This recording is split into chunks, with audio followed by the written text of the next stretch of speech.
In the shadowy realm of World War II, where alliances formed and crumbled like ash in the wind, there existed a clandestine operation, one few are aware of, and even fewer can fully comprehend. Operation Vengeance was not simply a military strike, but a coldly calculated act of retribution cloaked in secrecy, resulting in a haunting legacy that lingers long after the dust of battle settled. What happened after this operation? What truths remain hidden, buried beneath layers of deception and veils of nationalism? As we delve into the particulars of this grim tale, our journey leads us back to the summer of 1943, a period marked by desperation for the Allies. In the treacherous Pacific theater, American forces found themselves ensnared in conflict against the Imperial Japanese Navy, whose ferocity was unrivaled. Among the key figures involved was Admiral Isoroku Yamamoto, the mastermind behind the attack on Pearl Harbor, whose strategic acumen posed a considerable threat to the Allies' campaign. The stakes could not have been higher, as Yamamoto's continued leadership represented both a tactical disadvantage and a psychological obstacle for the U.S. Navy. But the tide of this relentless warfare began to turn, driven not only by military might, but by an eerily chilling ambition for vengeance. In April 1943, American cryptographers cracked a vital Japanese code, uncovering not just locations but also precise itineraries of high-ranking officers, including Yamamoto himself. It was this critical breakthrough that set the stage for Operation Vengeance, a mission steeped in darkness. Yet the precision of such intelligence would come at a cost few anticipated. On April 18, 1943, American aircraft were launched from the aircraft carrier USS Saratoga. A small contingent of B-24 Liberators was tasked with a simple but treacherous objective: find and eliminate Yamamoto. Historians often portray this moment as a pivotal victory.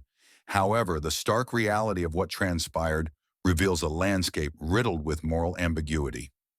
It is easy to romanticize the act of warfare, but this was no grand crusade. This was a premeditated assassination, an act orchestrated in cold blood, every detail meticulously planned to avoid unnecessary collateral damage. At precisely 9:35 a.m., the moment of reckoning unfurled. Over Bougainville Island, the American pilots spotted the infamous Mitsubishi G4M Betty bomber carrying Yamamoto. What followed was a tempest of gunfire and explosions, orchestrated chaos amid the tropical haze. As the bombers closed in, time seemed to slow. But what came next? No one was prepared for. A volley of rockets tore through Yamamoto's aircraft, sending its spiraling flames toward the earth, with a cacophony only shadowing the cries of the dying. Only 17 minutes later, the illustrious admiral who had united and inspired thousands lay in death's cold embrace. A swift, executed act, yet the fallout of his death reverberated beyond just a single victory for American forces. While the mission was deemed a success in military circles, whispers of its ramifications filled the dark corners of war rooms. The repercussions extended far beyond the immediate loss of a commander. The assassination left an indelible mark on the Japanese psyche. In place of fear and uncertainty, rage spread like wildfire through the ranks of the Japanese military, leading to an escalated campaign of vengeance that turned ordinary soldiers into unwavering zealots, steeled by the bitterness of loss. Rather than destabilizing their resolve, Yamamoto's death galvanized Japan's commitment, fostering a grim determination that fed into subsequent battles, leading to horrific losses on both sides. But the implications did not stop there. As the Allies reveled in their strategic triumph, the specter of moral compromise loomed heavy over them. Operation Vengeance would serve as a precedent that blurred the lines between combat and assassination.